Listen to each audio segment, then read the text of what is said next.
Smells. Welcome to the last freaking episode of the year for ITCAFpodcast, guys. Oh my goodness. It's absolutely crazy. We were doing the math, and Dustin came up with our 300th episode will be in May, around May, I should say, Yeah. of next year. That is absolutely crazy, guys. Thank you so much for keeping us around that long. I mean, it's just incredible. And I want to clarify before we go any further, your aunt smells, not this aunt.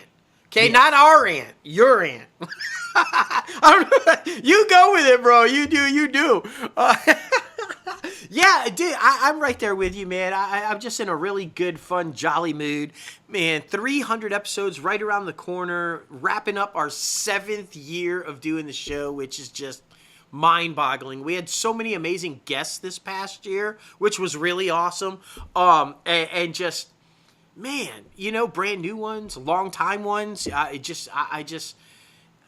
Man, I can't get any better, man. I'm so thankful every day that we've been able to do this, that we keep being able to do this because of all the listeners and all the fans and all the support. And it's a blessing to end out the year with something so fun and just, it's a present in itself. Everybody asks, what do you want? What do you want? I don't need anything. We have everything we want. Like, I genuinely mean that. Like, it's amazing, man. It's amazing.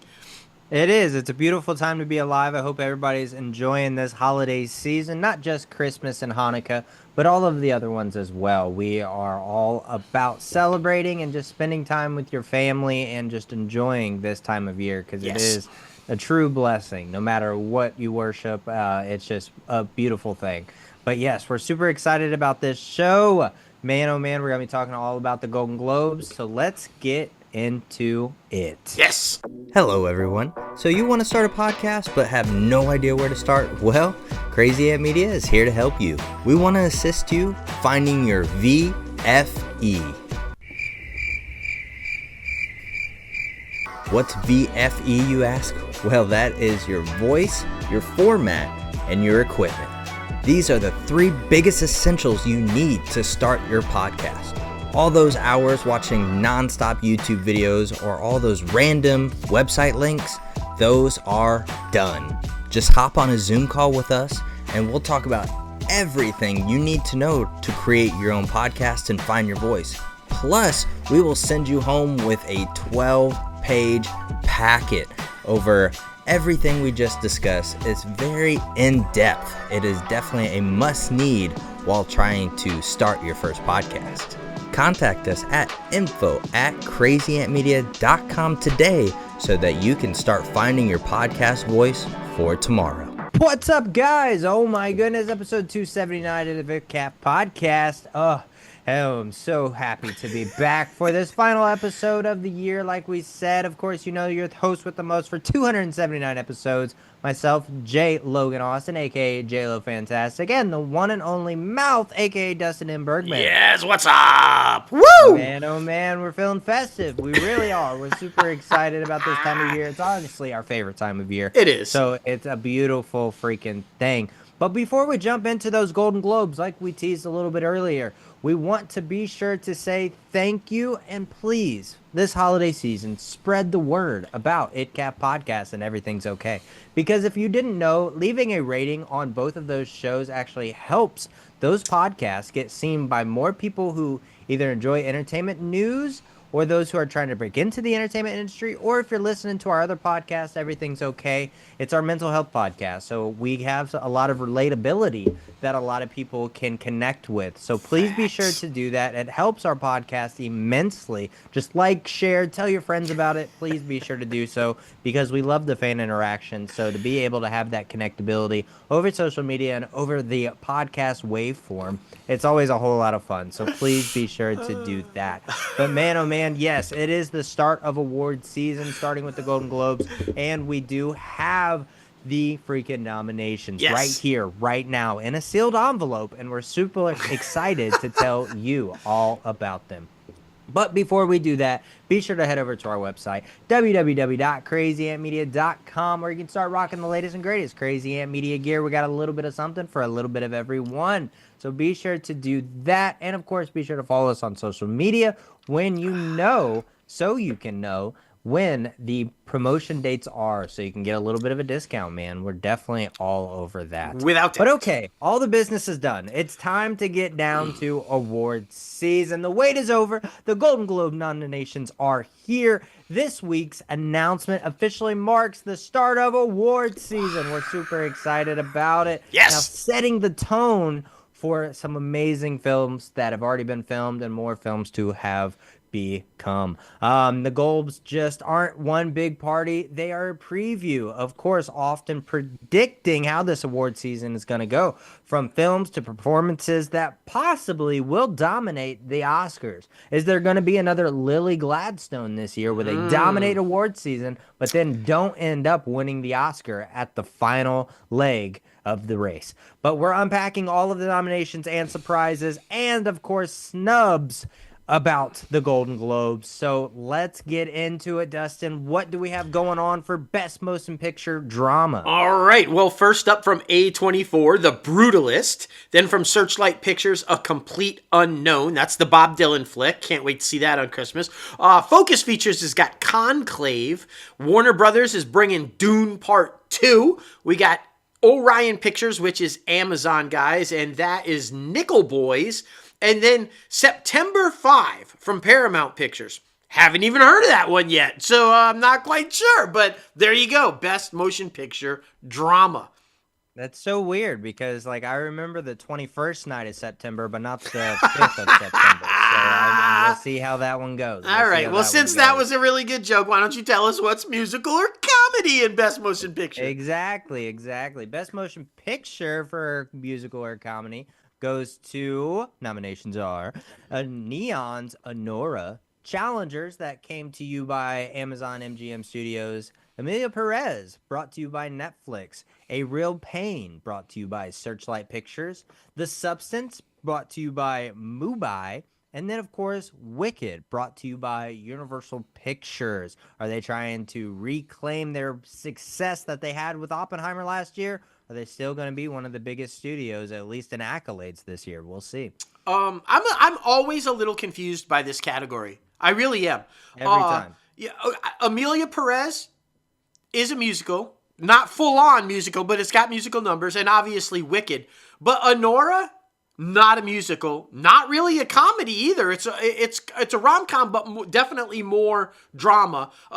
Emilia Perez is definitely drama, and Challengers, not music or comedy. Not a comedy. Like, Very different type of film. So, Yeah, it's always interesting. We'll talk about it though, because obviously we've seen a handful of those, and I've got some thoughts on that. But yeah, it just never makes sense to me what they do. I guess it's because they don't want like 35 Best Picture, so they break them up into. Exactly, and the confusion gets us very animated. I will say, it gets us very freaking animated. It does. So next we have on the list Best Motion Picture for Animated. Yes, which is Flow from Janus Films, Inside Out 2 from Walt Disney, obviously, Memoir of a Snail from IFC Films, Moana 2, obviously from Disney again, Wallace and Gromit, Vengeance Most Foul from Netflix, and The Wild Robot, Universal Pictures. I've got some thoughts on that. Very interesting, And I mean, a lot of these are not in the traditional box office format, at least big box office grossing, I should say, except for Moana 2. So, yeah. I mean, it's going to be very interesting to see what these other films that may have not been seen by the mass audiences do. But other films that have been seen by the mass audiences are Cinematic and Box Office Achievement Awards nominations. And we're talking about Alien Romulus, of course, brought to you by the Walt Disney Studios Motion Pictures. Beetlejuice, brought to you by Warner Brothers Pictures. Deadpool and Wolverine, brought to you by Walt Disney Studios. Gladiator 2 for Paramount Pictures, and then Inside Out 2 from, of course, Disney, and then Twisters and Wicked, both from Universal, and then we have another from Universal, The Wild Robots. So it's going to be very interesting because a lot of those films, did very big. So I definitely have a prediction who's going to be taking that one home, but we'll talk about it at the end. Yeah, I think it's pretty obvious. If we're on the same page, I think that one's pretty obvious. I like this, though. They did this first to recognize films, I think, that, like, okay, we're not going to say nominated for Best Picture, but we Right. can't ignore the fact that they were seen by massive people and loved. And now, as you guys remember, the Oscars also included that last year, but we voted on that for the Oscars. So I'm glad to see that, though, because sometimes, to ignore massive box office hits because they weren't artsy enough just seems stupid. So I'm glad they're kind of sort of fixing that. All right. Every award show that ignores those, it seems very foreign, right? Yes, foreign, as in non-English. So let's go there. Best Motion Picture, non-English language. We've got All We Imagine as Light, and that's from Janus Films, also out of the USA, France, and India. Amelia Perez from France. I know what you're thinking, France, but it's Spanish. You're right on both parts. We'll explain later on.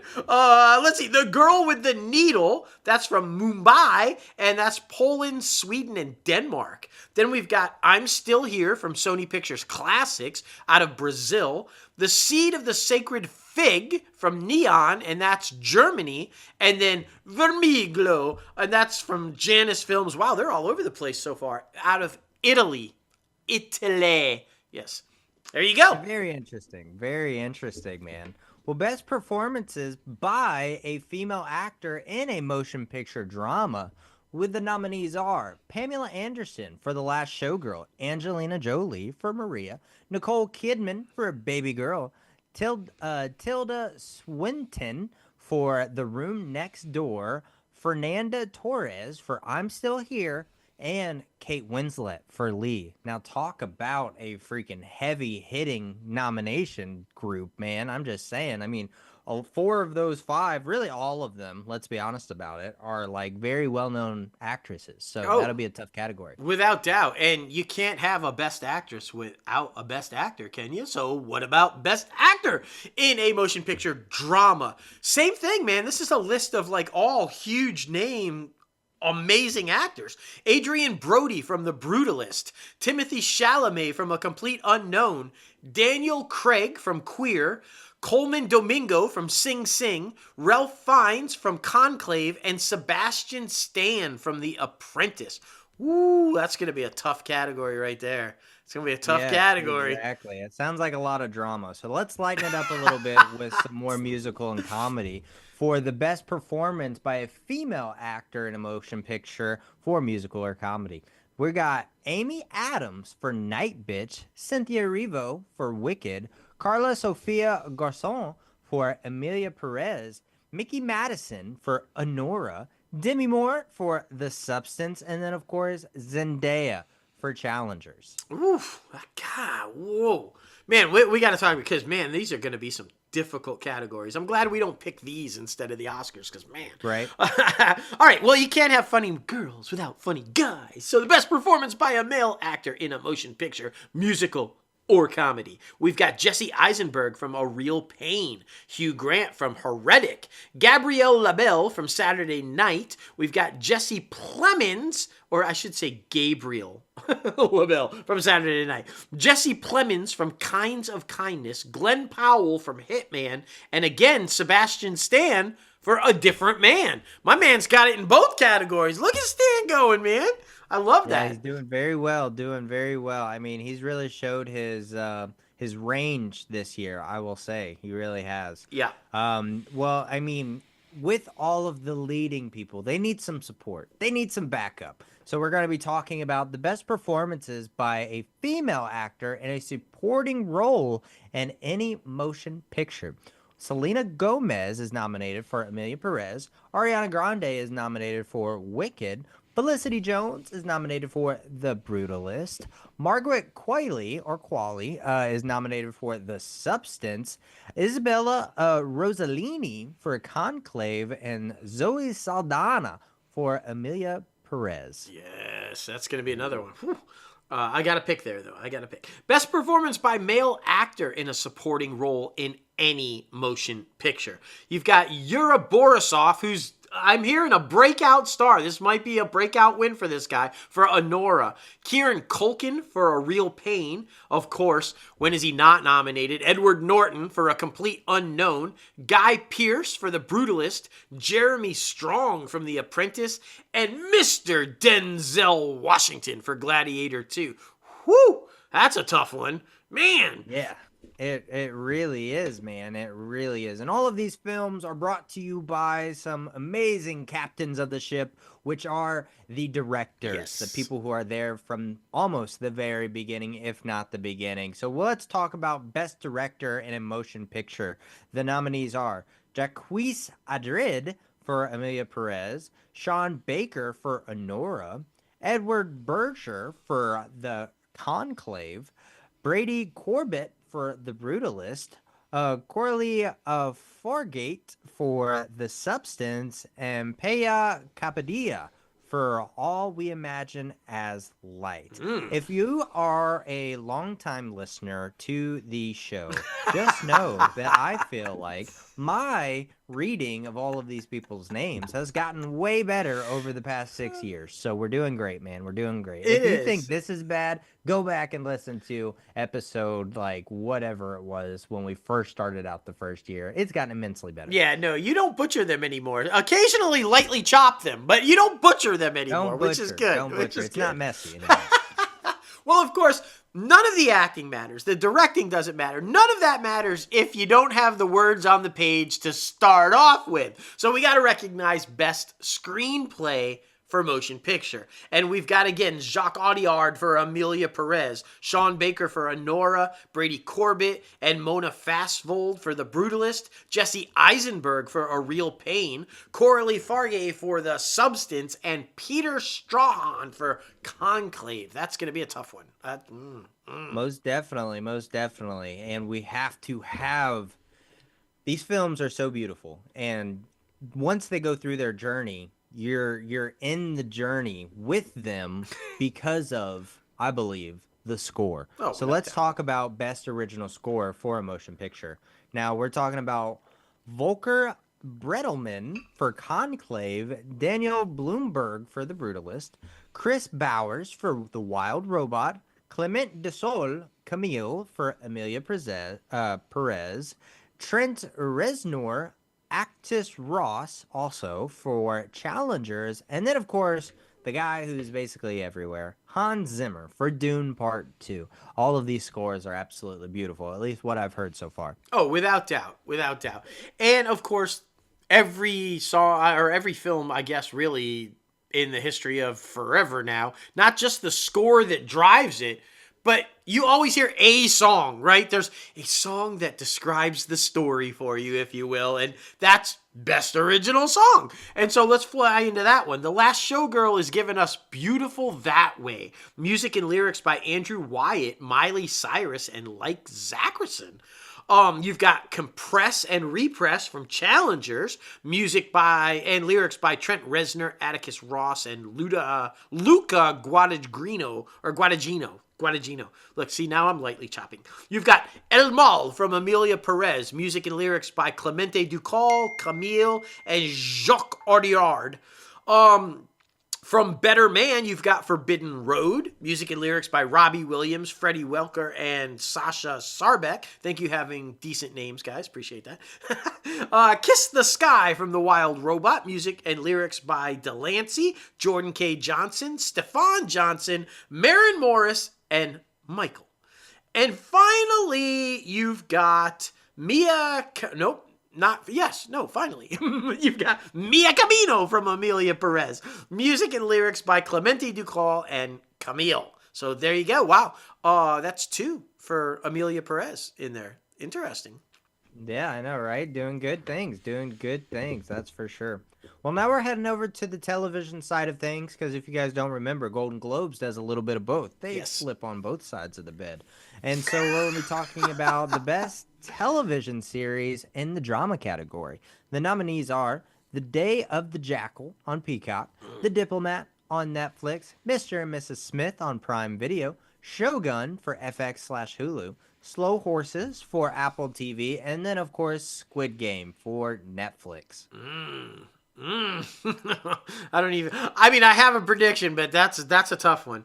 Best television series, musical or comedy, guys. And again, we are always baffled by these because some of them are definitely not comedies. But here we go. You've got Abbott Elementary from ABC, The Bear from FX Hulu, The Gentleman from Netflix, Hacks from HBO Max, Nobody Wants This from Netflix, Only Murders in the Building from Hulu. And out of all of them, the only musical and or comedy on the list, legitimately, is probably Abbott Elementary and occasionally Only Murders in the Building. Right? Like the rest of them don't even fall anywhere near that category. I'm sorry, but they don't. Just I feel saying. like Nobody Wants This is kind of comedic. I feel like that one's very okay. That's a dramedy. I would go with you on that. Yeah, more drama than comedy, but you're right. It had some comedy. I'm just putting on my do not disturb here, guys. I apologize. I'm just like, it is all good, man. It's all good. We're just popular people. We are. I mean, but that only comes. Popularity is a very limited thing, So we're gonna have to talk about best television limited series, anthology series, or motion picture made for television. Now, Netflix is being nominated with Baby Reindeer. Disclaimer for Apple TV Plus, Monsters, the Lyle and Eric Menendez story for Netflix again. The Penguin for HBO/Max. Ripley on Netflix. And then, of course, True Detective, Night Country for HBO and Max. I have a theory on that one. So, yeah, I feel like we're going to go through after all of these are done. I feel like and go back up and be like, this is the ones we want to talk about. Yeah. Best performance by a female actor in a television series drama. Kathy Bates, Matlock. Love it. Emma Darcy, House of the Dragon. Maya Erskine from Mr. and Mrs. Smith. Keira Knightley from Black Doves. Have not checked that one out yet, but hearing phenomenal things about that. Carrie Russell from The Diplomat. And the lovely, the talented one and only Anna Sawai from Shogun. Man, I would not want to have been the one picking in that category because I feel like just give them all a globe. Just give them all a globe. That's all I'm saying. Exactly. Well, next category we're going to is Best Performance by a Male Actor in a Television Series in the Drama category. The nominees are Donald Glover for Mr. and Mrs. Smith, Jake Gyllenhaal for Presumed Innocent, Gary Oldman for Slow Horses, Eddie Redmayne for The Day of the Jackal, Haruki Sanada from Shogun, and then, of course, Billy Bob Thornton with Landman. I feel like that one probably just squeaked in there. Yeah, that's definitely. I would have thought for sure that would have been next year. That's like Shogun had to be this year. Okay, Golden Globes. All right. Best performance. I have a thought process on that also. Not when they should be or not, but people. Best performance by a female actor in a television series, musical, or comedy. You've got Kristen Bell, Nobody Wants This. Quinta Brunson from Abbott Elementary. Ayo Adibri from The Bear. Selena Gomez, Only Murders in the Building. Katherine Hahn, Agatha All Along. And Jean Smart from Hacks. That's right, man. She won it last year, so we'll see if she goes back to back. We'll see, man. We'll see. Well, best performance by a male actor in a television series, musical, or comedy category. The nominees are Adam Brody for Nobody Wants This, Ted Danson for The Man on the Inside, Steve Martin in Only Murders in the Building, Jason Segel for Shrinking, Martin Short, of course, the other side of Only Murders in the Building, and then, of course, the leading man that everybody wants in Hollywood right now, Jeremy Allen White from The Bear. A lot of familiar names in these categories. A lot of familiar names and repeat names. Best performance by a female actor in a limited series, anthology series, or motion picture made for television. You've got Cate Blanchett for Disclaimer, Jodie Foster for True Detective, Night Country, Kristen Milioti for The Penguin, Sofia Vergara for Griselda, Naomi Watts for Feud, Capote vs. the Swans, and Kate Winslet for The Regime. Damn. Okay. Getting tougher and tougher. Well, we're into the best performance by a male actor in a limited series, anthology series, or a motion picture made for television. The nominees are Colin Farrell for The Penguin, Richard Gadd for Baby Reindeer, Kevin Kline for Disclaimer, Cooper Cooch for Monsters, of course, the Lyles and Eric Menendez story, Ewan McGregor for The Gentleman in Moscow, and then Andrew Scott for Ripley. Damn. Best performance by a female actor in a supporting role on television. We got Liza Colin-Zayas from The Bear. We've got Hannah Einbender from Hacks, Dakota Fanning from Ripley, Jessica Gunning from Baby Reindeer, Allison Janney from The Diplomat, and Callie Rice from True Detective Night Country. And these shows, you can tell what shows are very popular with the Academy or the Golden Globes board and all of that. You can tell what is very popular, and they start repeating themselves in some of the shows with Emmys and everything like that. So it's very interesting. But we are talking about best performance by a male actor in a supporting role on television. Oh boy, I am so sorry. Patanabua Asino for Shogun. I am so sorry. Javier Bardem for Monsters, the Lyle and Eric Menendez story. Harrison Ford for Shrinking. Jack Lowden for Slow Horses. Diego Luna for La Maquinta. And then Eben Moss Barach for The Bear. Yes. I mean, I was just talking shit. I was so proud of myself, and here we go. Here we go. To be fair, come on, it's Japanese. It's not the easiest to try to rip off. It's not. I'm very white. There you go. Best performance in a stand-up comedy on television. We've got Jamie Foxx from Jamie Foxx. What had happened was Nikki Glazer for Nikki Glazer, Someday You'll Die. Seth Meyers from Seth Meyers, Dad Man Walking. Adam Sandler from Adam Sandler, Love You. And Ali Wong from Ali Wong, Single Lady. And Rami Youssef from Rami Youssef, More Feelings. There you go. There it is, you guys. We did that pretty quick. That wasn't too bad. So we've got some chat time. You know what I'm saying?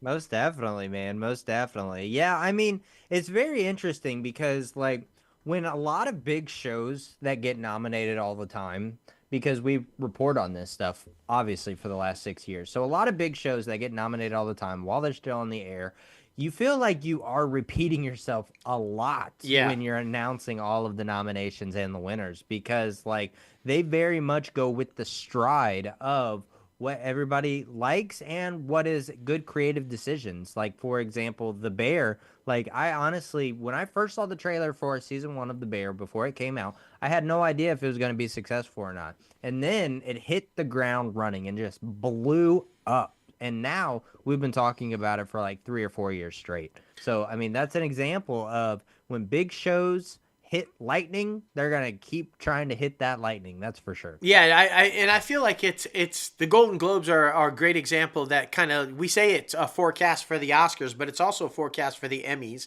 And I do feel like that's true. If you get a hit show, they tend to lock in on it, and those people are just nominated over and over and over and over. What was it? Was it Schitt's Creek? That one year? Yeah. It won every single award, every category it was nominated for, and it was nominated for every category, and it swept for like 2 years in a row, meaning all the other nominees were basically just there for no reason whatsoever because they were all going to Schitt's Creek. And while I appreciate recognizing a hit show and the amazing performances coming from it, because obviously it's not a hit show if you're not getting great writing and great performing and great directing, etc., but the idea of just completely shutting out other shows because you want to shower the great one seems unfair to me. It's just like and even you can tell sometimes that even the winners feel like, Jesus, I've won this 6 years in a row now. Give somebody else the Globe. Give somebody. They almost feel awkward going up there and accepting the stat. You can see it. It's like, and so I don't know. Maybe ease up just a little bit 2 years in a row, maybe, but let's can the 3, 4, 5 years in a row shit. I just think it's kind of crazy, man. Yeah, I completely agree. Like I said, it gets very repetitive, and you feel like all these other great shows that are on the air, Yeah. like they don't get their chance, but then like it is a fine line where you're like, but this show is still so good. Oh, yeah, So yeah. yeah, it's very interesting. But the movie side, that's better because we get new entries each time, Exactly. right? Thank The only goodness. thing confusing about the movie side is sometimes it'll be movies that will you would think are going to be next year, but they squeak in somehow. And then movies that were last year squeak into this year. And so Right. that's where you've got all the movies from this year, and then you got a couple squeakers from last year and a couple that are probably you're not going to see until next year, and yet somehow they're all in there.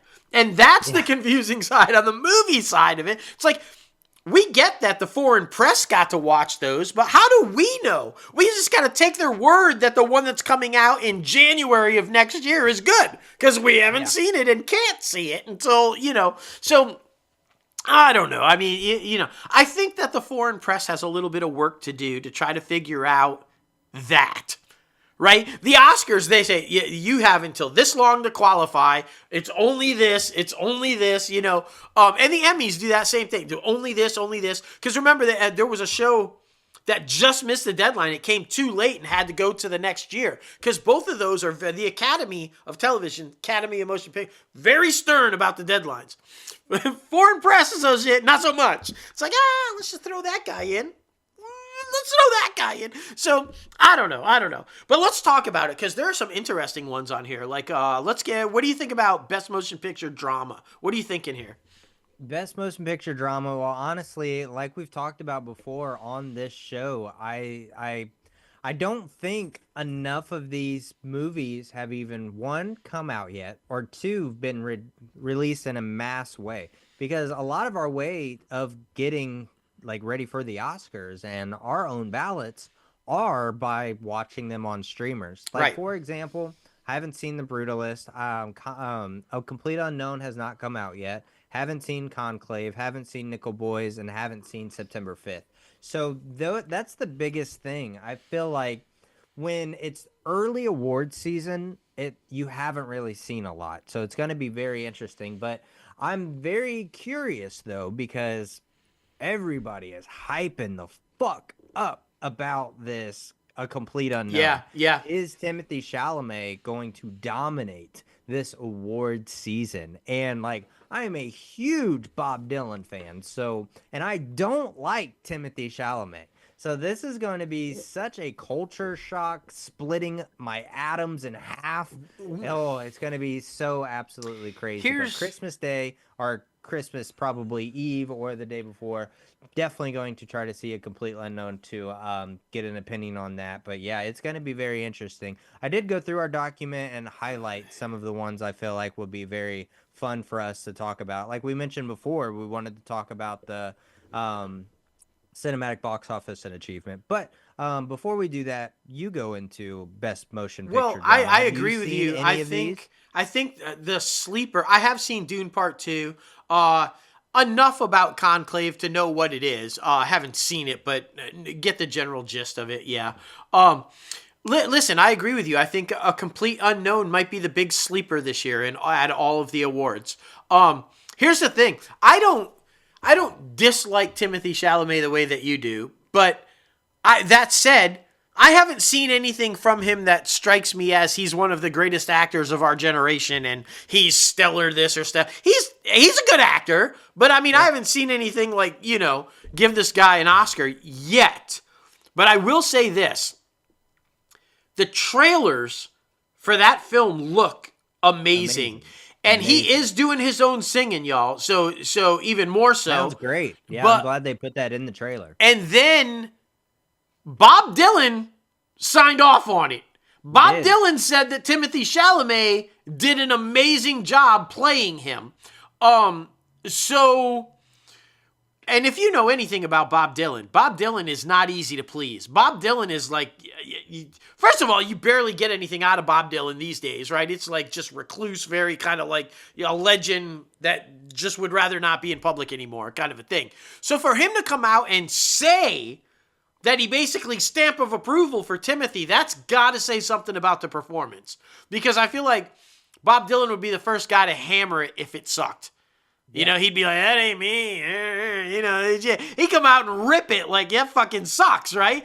But he didn't. So it's given me high hopes for it. I don't know, man. The award season loves biopics, especially about well-known musicians. So that's going to be the thing. Oh, yeah, without doubt. So, yeah. All right, I know you want to go to cinematic box office achievement. I just got a quick thing about animated. I think you've got Moana 2, you've got Inside Out 2. You think the front runner is Disney for sure, right? I'm going to put out here that I think the sleeper and the one that's likely going to surprise people at both this and the Oscars is The Wild Robot. I'm just going to say, I think that if you're guaranteeing Disney, if I was a betting guy, I wouldn't put all my money on Disney. I think The Wild Robot has a real shot this year.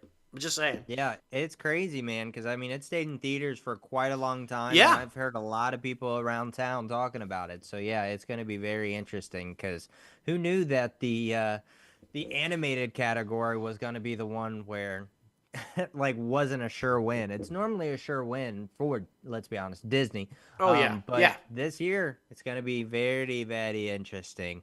But I mean, this next one for the cinematic box office achievement, like we talking about, these huge box office successes. To remind you what they were: Alien Romulus, Beetlejuice, Deadpool and Wolverine, Gladiator 2, Inside Out 2, Twisters, Wicked, and The Wild Robot.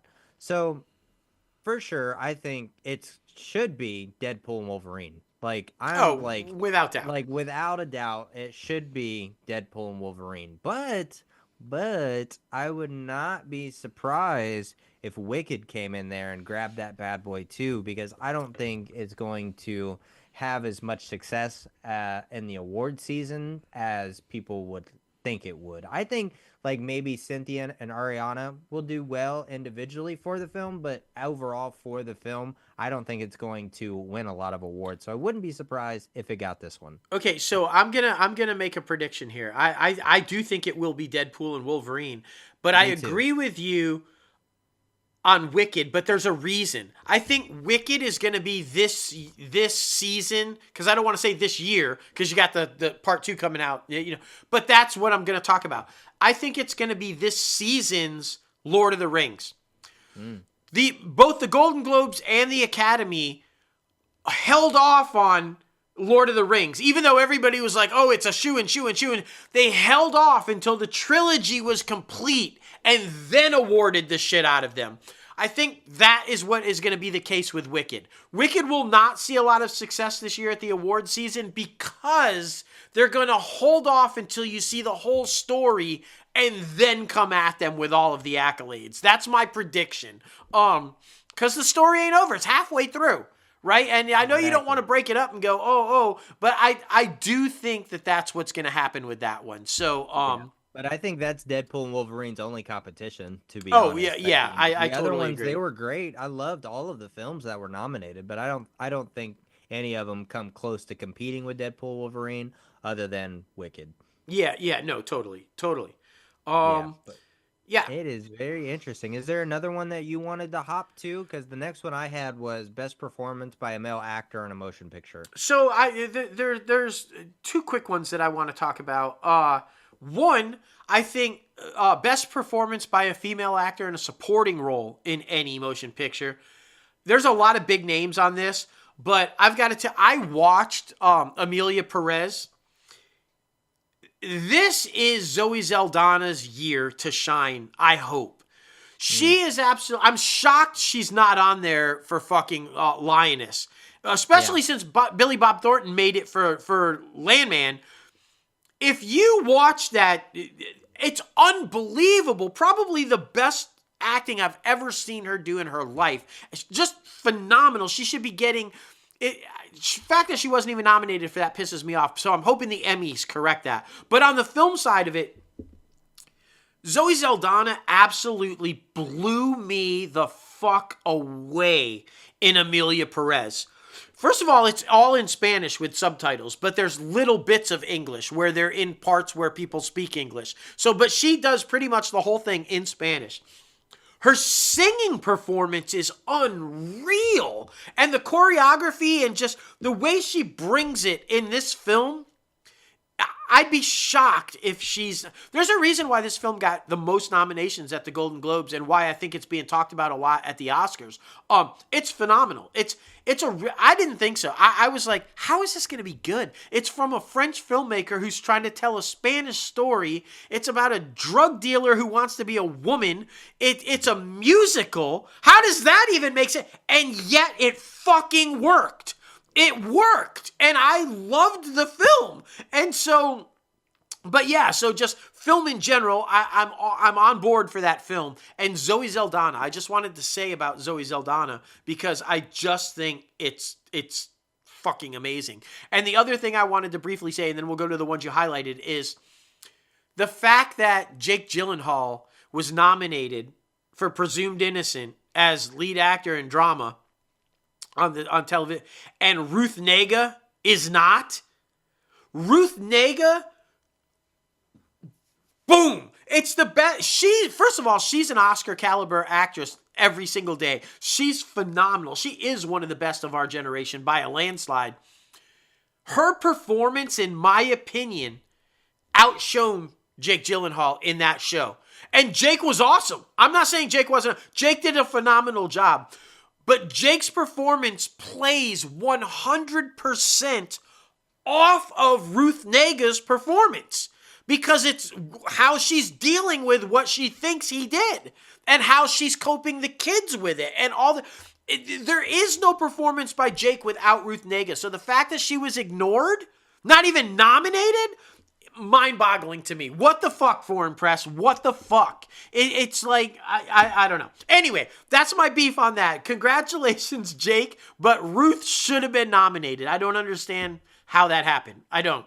Okay, let's go back to where you want to go. It's going to be very interesting. And I mean, I think the Golden Globes are going to be the first step in acknowledging and recognizing how, I haven't seen the film yet, but everything I have seen is absolutely stunning and like all gasping, like it's crazy. And I'm talking about best performance by a male actor in a motion picture for a drama. If it's not going to be Timothée Chalamet, I haven't seen any of the other films yet, but what I've seen from Sebastian Stan in The Apprentice is absolutely crazy, jaw-dropping, and I would really hope that he would win because it looks like a phenomenal film. No matter your politics, like I don't care. Like, but I really want to see if it's as good as it looks, and to get that acknowledgement from the Foreign Press Association, I feel like would be absolutely crazy. I would agree with you. I think but unfortunately, I think politics will play into it because I think Hollywood is terrified to piss off the miser. They don't want him coming at them.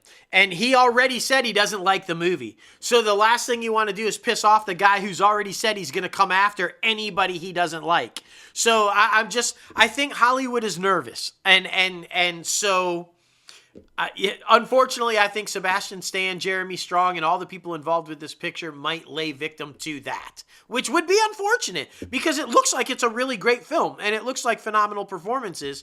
But you know, it is what it is. Yeah, I mean, it is very unfortunate because I mean, I believe we went through that whole list. I believe that's the only thing that film is nominated for Best Actor. Yeah. I don't remember seeing. Oh, Jeremy Strong got a nomination too, I think. And Jeremy Strong, which both of them look like they did phenomenal jobs. Without doubt. I mean, yeah, it's crazy. And then the other one I feel like is an absolute shoo-in for best performance by a female actor in a motion picture, musical, or comedy. I think Cynthia Erivo, like I was talking about earlier, I think she's going to win this thing because, I mean, it was a phenomenal performance.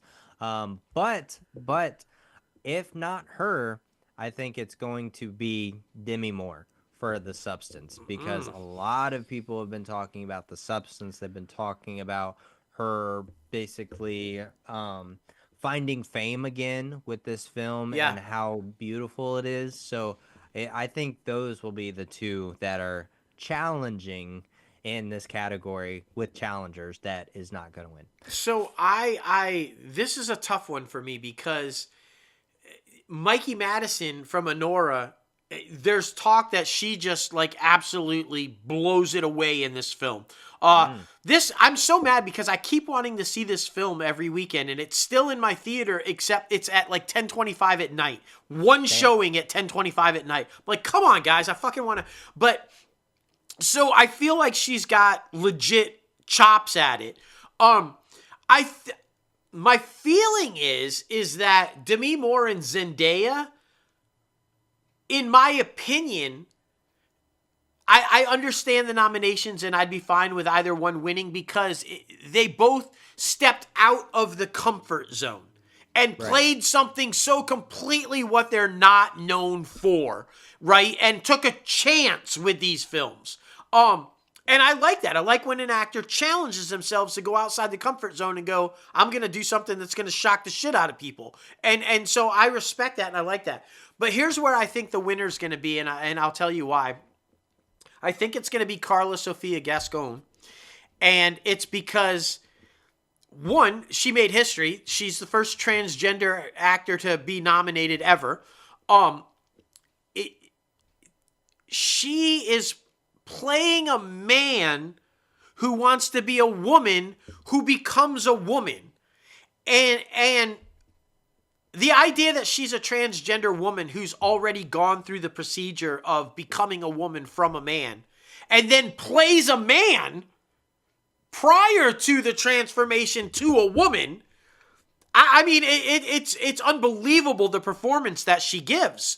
And I'll be honest, the makeup and everything was stellar because when I first saw her as him, I didn't know it was her. I really didn't. I thought it was another actor playing the man version of her. But it wasn't. It was her. And I was like, damn. I mean, the voice, the way she's able to change her voices and do, it was impressive. So I think history, the fact that she's making history and the performance, I think this might be the sleeper. I think this might be one that everybody has to look at going, okay, are we finally going to go, this is it. This is okay. We accept this and it was brilliant and let's go with it. You know how, I mean, everything's always so controversial, but I mean, it was a brilliant performance. I got to tell you, it was a brilliant performance. So I don't know, man. Fantastic. Yeah, it's going to be very interesting. Like we said, this is the beginning of the award season. So by the time we get to the end of award season, we'll have watched most of these films. But, with it being so hard to freaking try to get them in theaters and try to go at specific times, it's so freaking difficult, man. But the one I wanted to end up industry news with was best performance in a stand-up comedy or on television. This is basically comedy specials. The one that I really thought was interesting was Jamie Foxx's one, and I honestly think that one's going to win because he almost died. Yeah. And this is the story about him almost dying, which is very interesting. What I've seen so far, it's not even really comedic. It seems more like a TED Talk, like, hey, this is my story type of thing. Right, so I'm right. very curious to watch it. But I mean, all of the academies, all of the associations, they also love Rami Youssef. Because he got nominated and won a lot of stuff for his show that he used to have. I believe it was on FX, Rami. So that'll be very interesting. But then, you also have very, very, very heavy hitters in Adam Sandler, Seth Meyers, Ali Wong, and Nikki Glaser. So it's going to be very interesting. Like I said, I'm a very big comedy buff. I love watching stand-up specials. I go to shows all the time. And just to see this list, it really shows, even though they finally put these categories in there for comedy specials and for stand-up comedy, Yeah. it really shows that it's still, they're nominating very mainstream people. They're not diving deep into, the comedy genre because there's so many different comedians out there that I feel like deserve to be on this list, but just aren't. Because these people have the mainstream popularity, and which is unfortunate, but also makes sense because they wouldn't be as good as they are to break into the mainstream if they, people didn't love what they were doing. So it makes sense, but I'm hoping to see more underground comedy that does hit streamers, but also is very good. So that's just my biggest thing. I wish they would not be so mainstream with that nomination list, but it only makes sense, man. They've only been doing that for like 2 years, I think. So Yeah. they're working on it. They're working on it. They are. And I agree with you. I do think that the front runner is Jamie Foxx. I think that is who we're going to see win. I'd like to end mine on. I think that on the television side, we're going to see pure domination once again by Shogun and the Bear. I just think that's probably the inevitable conclusion. But I want to say that I think that it should be Penguin. Yeah. That was a groundbreaking, unbelievably incredible show, from directing, writing, acting, production design, sound design. Everything about that show was earth-shattering. And I love that Colin Farrell and Kristen Maloney got nominated, but I just think they're going to be dominated by the two favorites, like we talked about at the top of the show, where they just continue to roll for years in a row. But that show was brilliant. Forget the fact that it has anything to do with a superhero genre or falls within the Batman world. If you just look at that straight up as a crime drama, a gangster film, if you will, you would nominate that in a heartbeat and it would probably win. I think it's going to be ignored a little bit because of the genre that it falls in, which in my opinion is a big mistake, because it was just a brilliant crime drama that deserves the recognition, in my opinion. Yeah, it only got nominated a couple times, right? Colin Best Farrell. Television Limited Series, and I know Colin Farrell. And then Kristen Maloney. So The Bear and the other Shogun are not in the Best Limited Series anthology one. No. But it's also going up against Monsters, the Lyle and Eric Menendez story, and Baby Reindeer. So I think, yeah, one of those is going to come out on top. Yeah. Which sucks. But both of those are also really dark, really creative stories. But I loved The Penguin. It was a great, phenomenal show that should get more recognition, but it's not because of... I think it does get held back because it does fall into the superhero genre. Right. And I didn't want to imply that it was in the limited or against Shogun or the Bear. Right, yeah. I was just saying I think it's going to be overshadowed by those dominance of those shows and not get the recognition that it deserves, because it was a brilliant fucking show. I mean, and I just think it's going to get overshadowed by all the rest, which is unfortunate. Well, really, is it because this is going to be for season 3 of The Bear? Is that correct? Yeah. Do you know? Yeah. Okay, so what I've heard, I haven't watched season 3 yet, but season 3 is not the best as the first 2 seasons. It's not as great as the first 2 seasons. I would wholeheartedly disagree with that.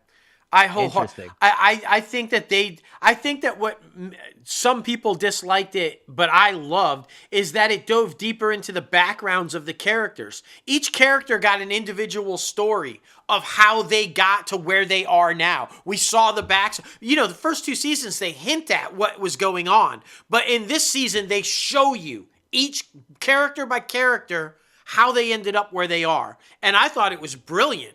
And I just see, that's my thing. I feel like they did too much solo story in season 2, so to have more solo story in season 3, like I want to see them going through things in the new restaurant. I'm sure you do. Together, but I want the main storyline to be about that. Like the solo stuff, I feel like for me it just drags, and I mean I think that's what took me so long to get through season 2. So we'll see how that goes. But I think it might be the year for Only Murders in the Building. Maybe. They've been behind the Bear for the last couple years. They have been. It potentially could be their time to overcome that Bear. It'll be interesting though, because like I said, I've heard like very mixed reviews about season 3. I will say this though, and this is just my opinion, and I mean you're gonna have to make your own opinion on it, and other people out there, our listeners and our fans, can make. But I did think they did a good job of, like you said, dealing with the new restaurant. The whole arc of the story is they want to have this food critic come in, and it's all about the food critic coming in and giving them the review that they need to get the first star, and it's all about, that's the underlying arc throughout the whole season. And it's confounded by his mentor, Olivia Colman, she's quitting. She's walking away from her restaurant, retiring and moving. And he can't rationalize that because that's everything to him. She was everything to him. And the fact that she is deciding to walk away from it all. So I thought they did a good job of interplaying that into the individual stories. So I don't know. That was just me. But I mean, people will make up their minds. I don't know. But, exactly. Everybody watch it, get your own opinion, and then comment below in our YouTube comment section or add us on Twitter or X, all the good places, Threads, all the fun things. Yes. But yeah, we're definitely curious. It's going to be an interesting award season like it always is. That is for sure. The television side, I feel like you always have the big heavy hitters like we talked about. And then, yeah, the movie side, like we also talked about before, it's the far more artsy films that more people have not seen. So it's going to be interesting to see how that goes. I'm still predicting another loss in viewership when it comes to the Oscars this year, just because you don't have a Barbie, you don't have an Oppenheimer, you don't have, reasons for people like that in the mass populations to watch the ceremony. So unfortunately, I don't think it's going to be a good year for viewership. Sadly, I would agree. I think their best shot was if they could have landed Ryan Reynolds and Hugh Jackman to do it. Well, it's funny. I guess they really did try. And they just weren't. It did not work. But from what I understand, though, to their credit, I don't think it was they didn't want to do it. I think it just wasn't logistically possible at the time they needed them to do it. So maybe we will see that down the line. Because Hugh Jackman's always been very Oscar friendly. Remember, he did the little skit with Anne Hathaway. He's always been very friendly with the Oscars. So I have no doubt that it was probably, we'd love to do it, but we can't. We've got this, and this going on, and we just can't logistically make it happen. So, I don't know. We'll see. But I agree with you. I think, it's going to be another year for just movie lovers and not the mass audience. And so. Yeah, exactly. And I did hear, too, through the grapevine that the host won't have to do as much this year.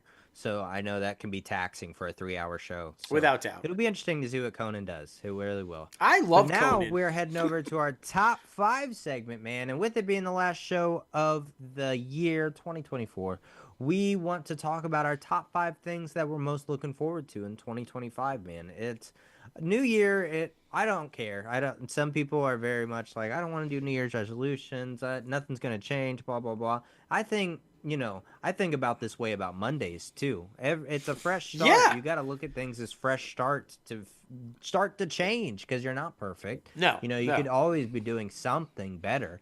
So to be able to, this is like a big one, and that a mass amount of people do. So you feel like you have that common ground with a lot of people. So I'm very excited to talk about this because, we have a lot of big things coming out the pipeline personally and professionally. Yeah. So it's going to be a whole lot of fun, man. Number 5 for me goes to finishing school. Yes. I am very excited about that. And I know I've talked a little bit about it in previous shows on our mental health podcast, Everything's Okay. I'm currently enrolled at a college for live entertainment and technology. And what that helps me do is learn more about the audio and lighting side of live production. And of course, it all gets intertwined with video. And then to be able to have that knowledge and that understanding about certain things, I feel like only enhances my ability to help pursue different things for the company. I mean, we've talked about this before, not publicly, but, privately. We've talked about possibly one day buying venues and having live entertainment spaces for Crazy Ant Media. And this would definitely help with that. So it's all about finding different things in the entertainment space that can continue growing, continue moving forward. So it's always a lot of fun. But yes, I'll be finishing up school in the summer of 2025. So I'm super excited about that because right now balancing is super freaking hard. So being able to actually have a little bit of free time, I'm getting a taste of that right now because I'm on Christmas break for a month. So yeah, I'm enjoying it, but I'm also enjoying school. So yeah, number 5 for me, finishing up school. There you go. And I would just like to applaud you for being expedient about it and getting it done because I started college in 1988, didn't finish till 1997. And I just now this year Yeah, you heard that right. Just now this year, eliminated my college debt. Debt-free from college loans and school loans. Like, yeah. So anyway, well done, my friend. Well done. I wouldn't recommend anybody doing it the way I did. Don't stay for 9 years and don't pay them off over 20, 30 years. Bad idea. Don't do it. My number 5, which I'm super excited about. We kind of talked about it at the top of the show. Super pumped. We will be hitting our 300th episode of ITCAF, you guys, of this very show right here. And I look back and I look at the journey. That will be halfway through our 8th year of doing it. And I look at where we started. I go back every now and then and listen to those first couple shows and then to where we are now. And 300 is like a milestone episode, y'all. Like not many people make it that long. 8 years, 300 episodes. At that point, I'm fairly certain that we'll be closing in on our 250th guest, maybe past our 250th guest, 300th episode. It's just mind-boggling. So I am super excited about that achievement, that milestone. A lot of people don't ever see that when that's the only thing they do. On top of all of the other things that we do, personal life and business-wise, filmmaking and school and marriage and all these things that we do, to be able to maintain and do what we've done with this show to get to 300 episodes is incredible. It's absolutely incredible. And that's a huge testament, like we said at the top of the show, also to all of you for allowing us to do it and to keep us around this long. We just released our numbers for Wrapped. And oh my God, the growth in our 7th year was just incredible. Some people don't ever see growth like that. We're seeing it 7 years in the progress. It's unreal. So yeah, my number 5, recording our 300th episode of ITCAF. What? It's absolutely crazy, man. It's insane. It is. Number 4 for me, I'm going to piggyback off of yours a little bit, but going into our other podcast, Everything's Okay, hitting 50 episodes this year. Oh my goodness. We just released episode 39 of Everything's Okay about art and music therapy, which was a whole lot of fun. And we're super excited to continue to grow that show. There's so many different possibilities, so many different people we can bring on. But hitting 50 episodes in 2025 is going to be absolutely crazy because, we were terrified to start a second podcast, especially about something that is very, very near and dear to our hearts, our own mental health. So that was terrifying, but it's honestly been so freeing. It's been so great. You have to take a chance. You have to leap and the net will appear. I know Dustin's going to love that. Yes. But yeah, just to be able to talk about these things, it makes just everyday life better. So that's why I love that podcast, and hitting episode 50 into 2025 is going to be absolutely amazing. It really is. I'm right there with you. I think it's such an accomplishment to even launch that podcast, let alone get to 50 episodes, is just because, like you said, it was risky at the time that we did it. While we were seeing a surge in people feeling more comfortable talking about mental health, we still weren't where we needed it to be. So it was a risk. It's like, will people even listen to this? But it has been so amazing to just... We joke about it all the time, but to have this bi-weekly therapy session to where we can just talk about how we're feeling and whether it's good or bad or sad or happy or just where we're at mentally and in our lives at the points where we record these episodes, it's been a blessing. It's been a true blessing. And then the idea on top of that it's helped other people by just us talking about our shit. That's amazing. And I'm right there with you. Just to be able to continue that and to be able to have that conversation and it's a beautiful thing, man. It's an absolutely beautiful thing. My number 4, I am so super stoked about this one because we are committed to making this happen this coming year because we started this thing during COVID. And this defines who Crazy Ant Media is and who we will become. And I'm talking about our television series that Logan and I have developed loosely based on our own lives and our own path with Crazy Ant Media. Of course, it's the Ravens vision. And we will be filming our pilot episode of that show. It's a really personal thing for Logan and I.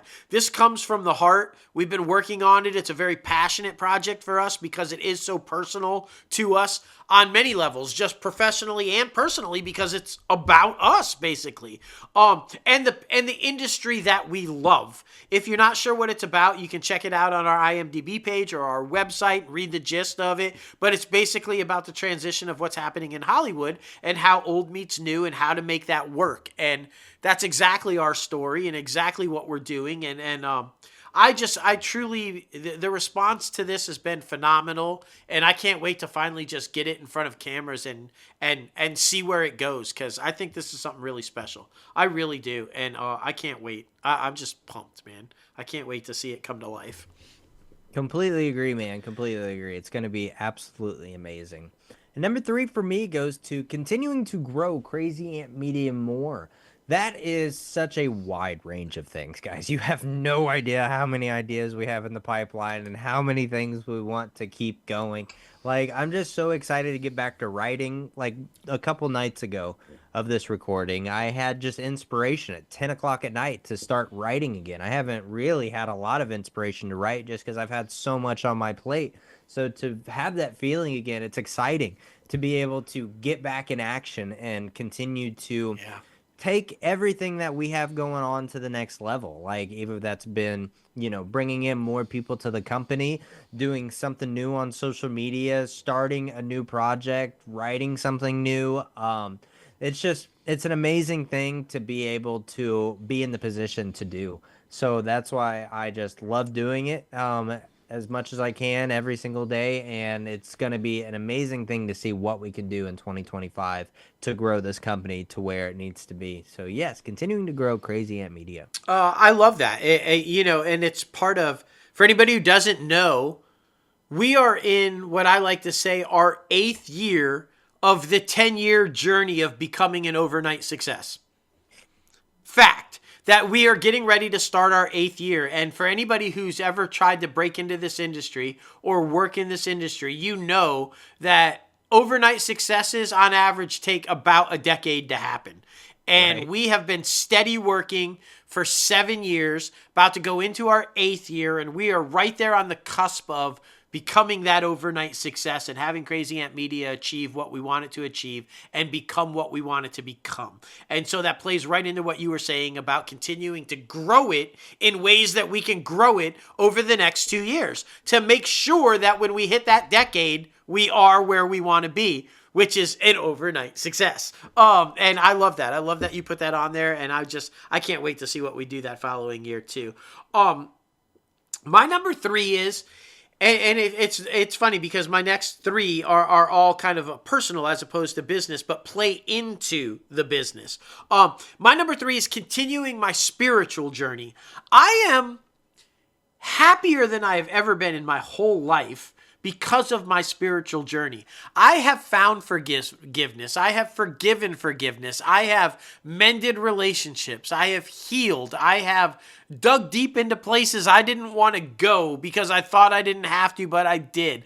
I have discovered things about myself that I didn't know. Just so much along my spiritual journey has played heavily into becoming the person I've always seen myself being, but wasn't quite able to get to. And so I am super excited to continue seeing where that journey takes me.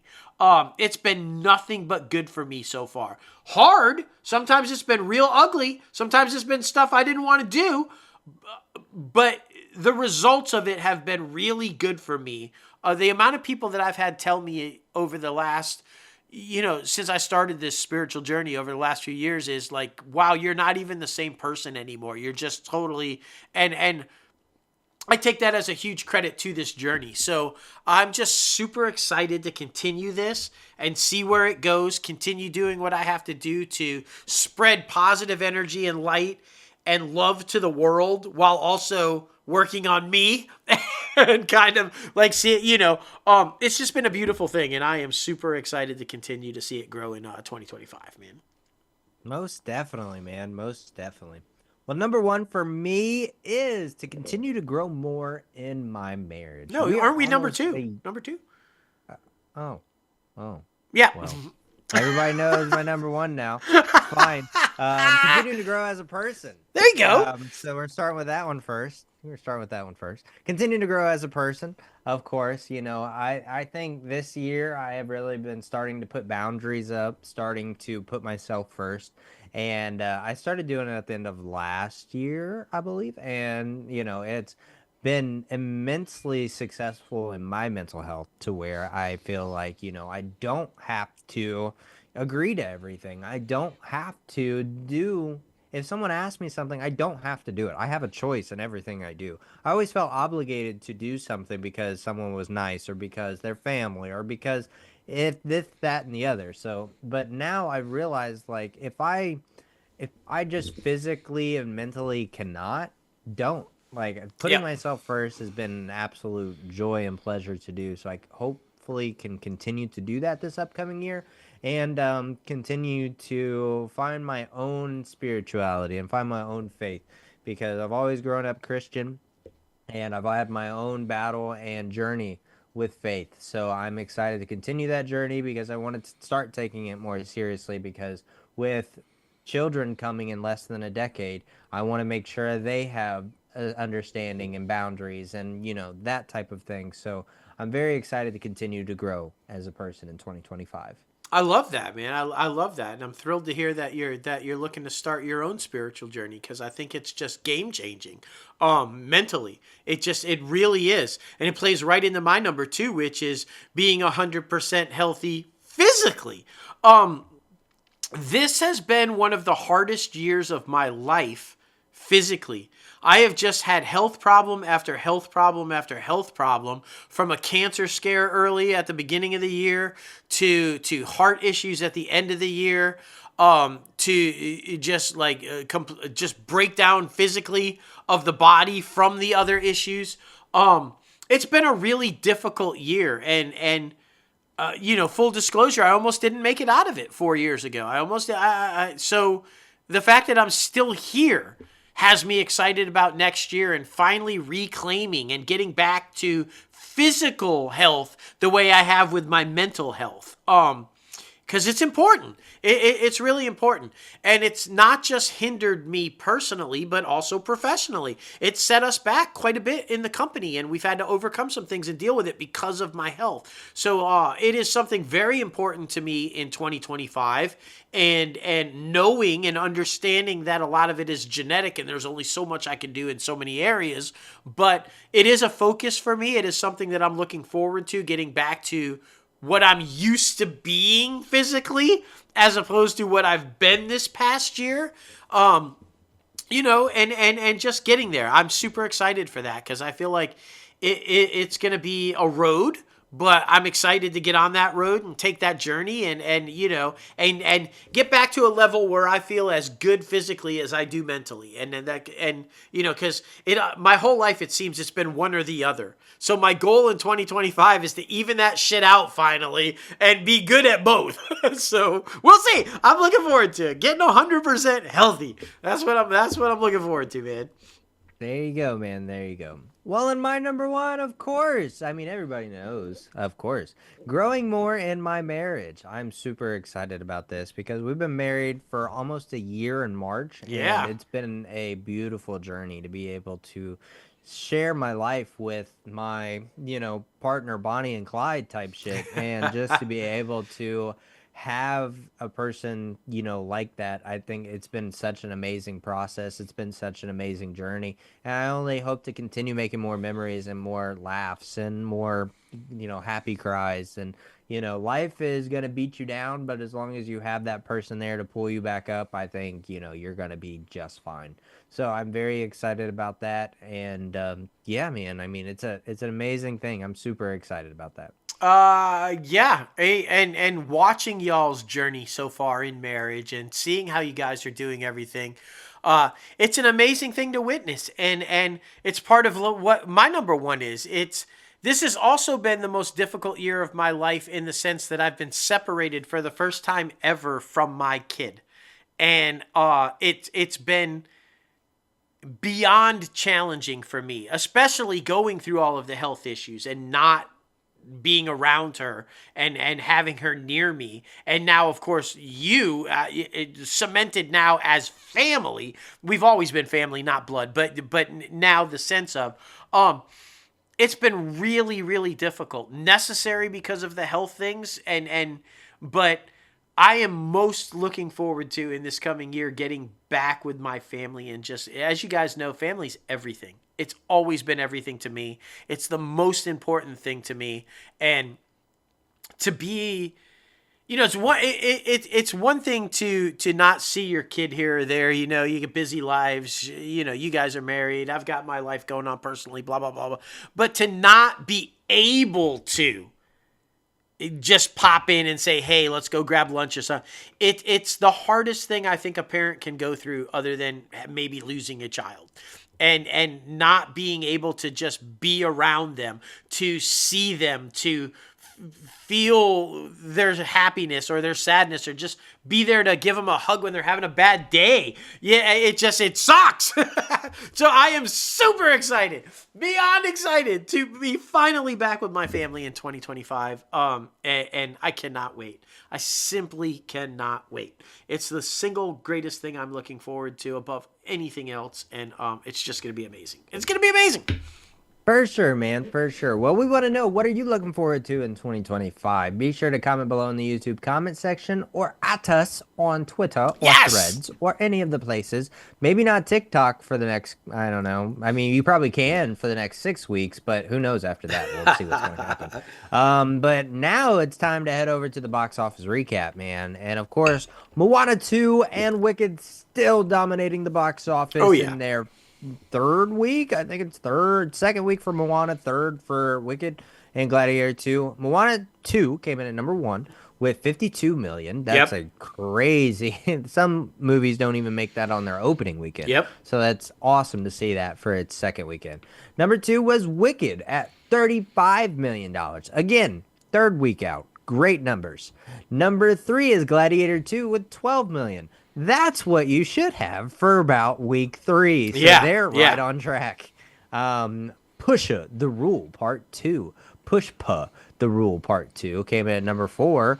No idea what that is, with $9.3 million. And then Red 1 at number 5 with $7 million. I'll just predict that that's going to drop out of the top 5 now because it's available on Prime for free. Yeah, exactly. It'll finally drop out of the top 5 because it's been hanging in there for like 3 weeks. But now that you can watch it for free on Prime, I don't know why you would go see it at the theater. Like, just saying. Exactly. Well, new movies that are coming out this week: Kraven the Hunter, The Lord of the Rings, The War of Rohirrim, The Young Werther,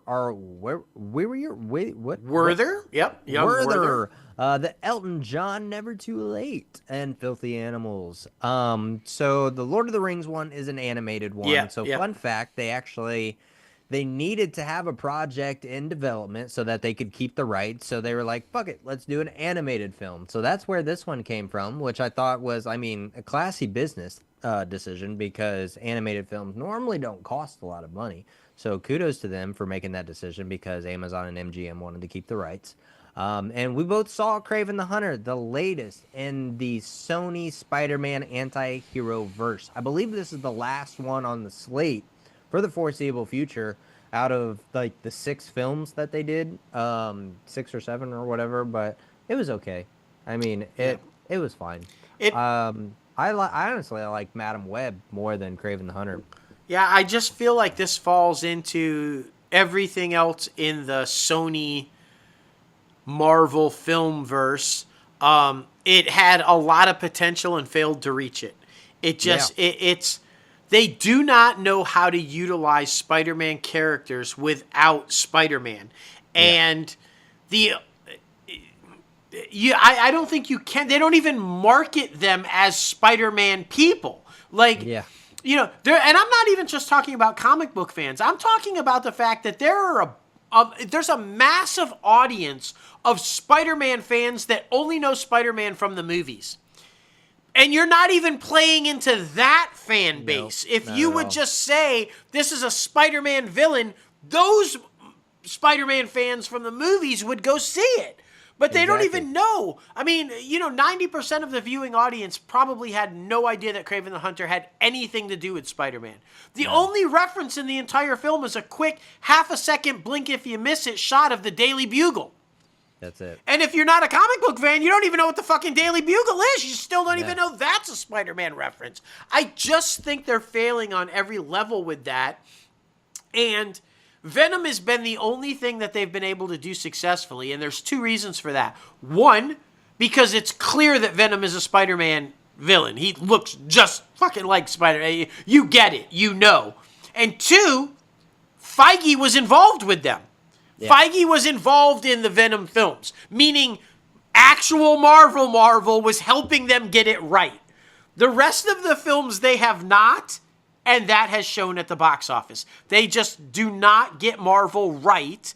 And will somebody please sit down at the negotiating table and figure out a way to just finally... Universal finally did it, Sony. Universal finally said, fuck it, we can't get this right. Just take it back, and gave Hulk back finally. It's time, Sony. It's time. You just can't get it right. So give it fucking back. That's all I'm saying. Just give it back and let the shit be what it's supposed to be. Because you just can't do it. Okay, that's not... just like... Just let it go. Let it go. Movies you can still go see in select theaters possibly near you. Flow, Night Bitch, The Order, Honora, and Death Whisper 2. I know Juror number 2 is out in some places. Yeah. So, you know, be sure to try to catch those when you can. Yeah, Juror number 2 for me is just like Honora. It's one showing, and it's like a time you can't ever go see it. And I'm like, what the fuck, man? Well, come on. Both of those are not even showing down here where I'm at. Oh, see, so, that sucks, because I was thrilled to see that they were playing here, and then I saw the times, and I'm like, well, it might as well not be playing here. I can't go fucking see that. Like, you know. Yeah, whatever. Exactly. Well, heading over to the IMDbPro's top trending segment. Of course, the top trending movie is still Wicked. I mean, my TikTok is still freaking flooded with Wicked freaking talks, man. It's kind of crazy. Top trending TV show is Yellowstone, and then the top trending TV star, or the top trending star, is Haley Steinfeld. I'm sure this is due to them saying that she's going to be the lead in the new Hawkeye season. Correct. But I'm sure she has other stuff going on. Does she have other stuff going on? She was recently announced and confirmed her engagement to Josh Allen from the Buffalo Bills. I mean, you know, that could probably have something to do with it. That seems to be a popular thing. I would like to go out on a limb and say I don't know if it's true. I don't know if it will happen. I could be wrong. But quite possibly the star next week could be Taylor Sheridan. Because that motherfucker got lit up for Yellowstone and Lioness, because he made himself the focal point in both the season finale of Lioness and the almost season finale of Yellowstone.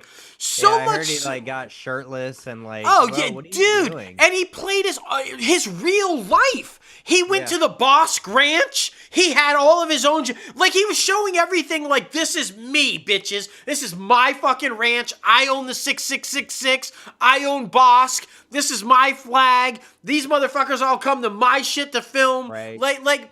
I'm like, what the fuck? I love Taylor Sheridan. He's a brilliant writer. His series are just phenomenal. It's some of the best writing I've ever seen in my life, and I'm hooked to every series that this man has out. I've even liked all of his films.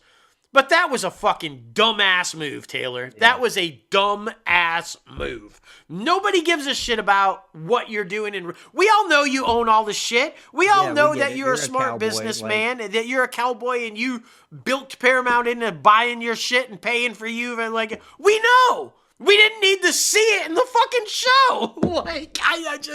I don't know. But you know how sometimes they end up as the top tracking star for all the wrong reasons? I would not be surprised if Taylor was number one next week for all the wrong reasons. What a dumbass, man. Don't do shit like that. People like you, bro. Don't fuck it up. Don't fuck it up. Oh, that's so funny. Well, anyway, guys, thank you so much for tuning in to ITCAF Podcast episode 279. Yes. Oh, my goodness. Everybody have a great rest of the year. Spend time with your family. A happy and safe new year. Please be sure to do that. And while you're on break, please be sure to follow us on social media. The company is at Crazy Ant Media. The podcast is at ITCAF Podcast. Our mental health podcast is at Everything's OKP. And then, of course, us personally. Myself, I am at Logan Austin. I don't know what's going on there. Too much eggnog, apparently. And you're at... Yeah, at Crazy Ant CEO. I might have had a little bit too much festive spirits myself. But fine. yeah, I didn't know you did too. You know, like, did you steal some of my wine or no? You said eggnog. So, yeah, I'm feeling pretty fucking jolly. That's all I'm going to say. What a great way to end the show. Right, exactly. It's time for me to go get my mistletoes, that's for sure. And of course, be sure to subscribe to this podcast anywhere you listen to your podcast. Apple Podcasts, Spotify, Google Play Music, iHeartRadio, Podbean, Stitcher, and so much more. If you're watching this on YouTube, be sure to hit that like button below, subscribe to the channel, and ring the bell for all the latest and greatest notifications coming out of Crazy Ant Media. And then, of course, be sure to visit our website, www.crazyantmedia.com, where you can start rocking the latest and greatest Crazy Ant Media gear. Got a little bit of something for a little bit of everyone. And then, of course, we want to shout out our social media intern who is ending his internship this week, Oliver. Buddy, thank you so much for everything that you did. He ran the ITCAF podcast accounts for the last 3-4 months, and he did absolutely phenomenal. Amazing. So everything you saw coming out of ITCAF social media, that was coming from him. So we just want to give him a shout out and a special thank you, and thank you for all that you did. Yes, my friend, and always remember, once an ant, always an ant, Oliver. You are always a member of the family, my man. We couldn't have done it without you over the last few months. Brilliant stuff, man. Brilliant stuff. I think the numbers show. Like we were talking about for ITCAF, the wrapped numbers, man. You were a huge part of that, and we can't thank you enough for that. And yeah, thank you to all the YouTube viewers, because apparently a lot of you guys have decided to watch the video on Spotify because those numbers were massive. We're in the top 25% of all video podcasts on Spotify. So you guys have hey, we can watch it over here. So we greatly appreciate all of you who still watch it on YouTube. You guys rock, man. Exactly. Man, oh man. Now it's time, one more time, for the rest of 24. Yeah. It's absolutely crazy. Yeah. I mean, I hope everybody has a Merry Christmas, Happy Hanukkah, Happy New Year, all of the good things. And you guys know, for the last time of 2024, we love the one, the only... Oh, bro!